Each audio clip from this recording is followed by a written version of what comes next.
Hello students, welcome back to the lecture 2 of news writing process. So I am actually beginning from the same screen where I left last time. So when I left in my last lecture, so we're talking about this caveat that news writing is actually one form of writing in different writings within a newspaper. So let's begin from where we left. All right, so here is the next screen. As you can see here, we'll talk about style, style of news writing. We have already talked about the inverted pyramid style and the lead intro style, which is 5Ws 1H. There are a few more styles that you need to know, and now I'll talk about that. So the first bullet you can see on the screen is short sentences, short paragraphs. So in journalistic writing, especially when you are writing news story, you tend to write short sentences and really short paragraphs because the purpose is to make your writing simple. Your purpose is to convey. Your purpose is to make your writing understandable and highly accessible. And for that, it is always recommended that you write short sentences in short paragraphs. All right. Second bullet you can see is writing in third person style. I think you all are familiar what a third person style is. The third person style is that you don't use an I approach. You don't write in first person style.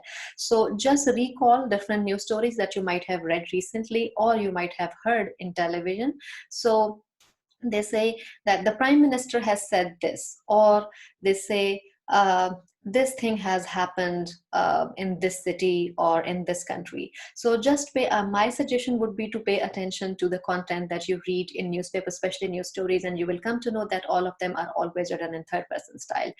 Here I want to tell you that after we finish the series of lectures, actually we'll assign you some work which is related to news writing process, and we expect that you will follow all the styles and norms that we are discussing here. All right, so let's move to the third bullet, which is about headline. As you can see, this says that headlines always appear in the present tense. So I want to show you some examples here. For that, I need to take you to the screen of Dawn newspaper. As you can see on my screen, I have dawn.com, and let me scroll it down. We were talking about headline writing in the present tense. Now pay attention to some of the headlines that appear here. So for example, let me show you this. Cricket great Shane Warne's gin distillery shifts to hand sanitizer. So you see shifts, the word shifts, it indicates that this particular headline is in the present tense. Similarly, let me see some more examples. Let me scroll it down a bit more. Well, here we have opinion section. Okay. Mas go on world tour as Hong Kongers now send supplies abroad. Again, you see another headline appearing in present tense. I'm trying to find some more examples here. See, now pay attention to this particular headline. Trump cancels G7 at Cape David over coronavirus to hold video conference instead. So you see, they might have written Trump cancelled, but they have chosen to write the headline in present tense. It says Trump cancels G7. So what I'm trying to tell and what I'm trying to explain here is that almost always the headlines appear in present tense, and I highly recommend that you open up any newspaper and see some more examples. Now see, there is another example on the left side of the screen of a recent news story, and it says Sindh reports its first death due to coronavirus in Karachi.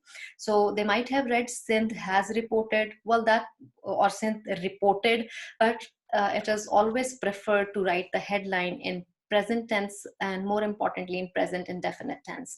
So let me go back to my slides, and I'll tell you that why is the reason for doing that. Okay, here we are back again on our PowerPoint presentation slides. So talking about the third bullet, which is about headlines always appear in the present tense, and I showed you some examples from the newspaper dawn.com. The reason is to give your readers an idea of immediacy and freshness. If you write the headline in present tense, it kind of tells your readers an idea that the event has occurred recently. So that's the idea. Now, like I said, and I keep repeating this, and I think it bears repeating that when we assign you to write a news story, well, this is part of your assignment that we will be giving you after we finish these series of lectures. So we expect that you will follow all the norms and the styles that we are discussing in our lecture. So the fourth bullet says that there should be an attitude for accuracy and clarity. So media persons are very concerned about this thing, because you are working for media. Whatever you write will be ultimately published or broadcast. So once it is out, it is out. It is your job to maintain the level of accuracy in your information.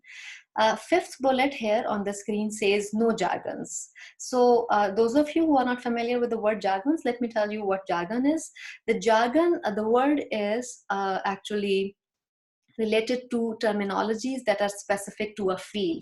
For example, now we all know what is the meaning of rhetorical criticism, because we discussed the idea when we were talking about different types of communication.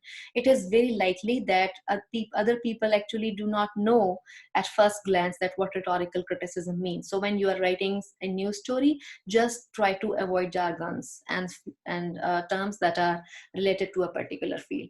And always think that you are writing for amateurs, and they will not be able to understand if you write jargons. Last bullet on this screen says it talks about punctuation.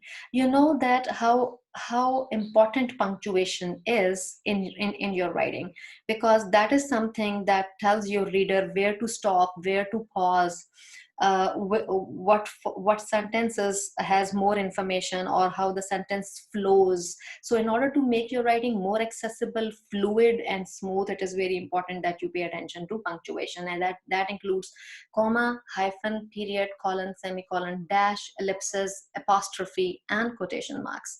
So I think you all are already familiar about these punctuation marks that I have mentioned here.